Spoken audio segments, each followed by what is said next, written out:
আমরা আমাদের ফিলিস্তিনি ভাইদের দিকে আজকে তাকালে বা তাদের সম্পর্কে জানলে আমাদের মনটা বড়ই ভেঙে যায় এবং তাদের ব্যাপারে আমাদের মনটা অনেক খারাপ হয়ে যায়, কিন্তু আমাদের করার কিচ্ছু নেই। কিন্তু আমরা দুইটা জিনিস করতে পারবো। আমাদের ফিলিস্তিনি ভাইদের জন্য আমরা দুইটা জিনিস করতে পারবো।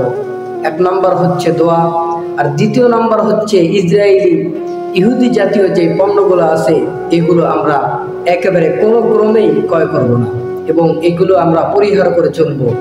বরং আমরা যদি সেইগুলো ডিলারশিপও নিয়ে থাকি, বরং সেই ডিলারশিপ আমরা বাতিল ঘোষণা করে দেব এবং তাদের যত পণ্য আছে এই সব পণ্যগুলো আমরা বয়কট করলে ইনশাআল্লাহ অবশ্যই এর মাধ্যমে আমাদের সমাধান হবে।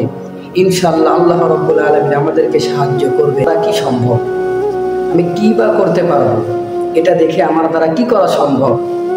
হাসরের মাঠে কিন্তু আমাকে আপনাকে তাদের জন্য কি করেছি, কি করব এবং কি করতে পেরেছি এইগুলোর ব্যাপারে কোনো কিছুরই হিসাব নেই, কিন্তু আল্লাহ রাব্বুল আলামিন নেবেন না। বরং আল্লাহ রাব্বুল আলামিন হিসাব নেবেন যে আমি একজন মুসলিম, আপনারা একজন মুসলিম, আমরা মুসলমান হওয়া সত্ত্বেও আমরা ইহুদি পণ্য ক্রয় করেছিলাম। আমরা ইহুদি পণ্য ক্রয় করেছিলাম এবং কোনগুলো ইহুদিদের পণ্য সেগুলো আমরা জানতাম না এবং না জেনে আমরা তাদের পণ্য ক্রয় করতাম।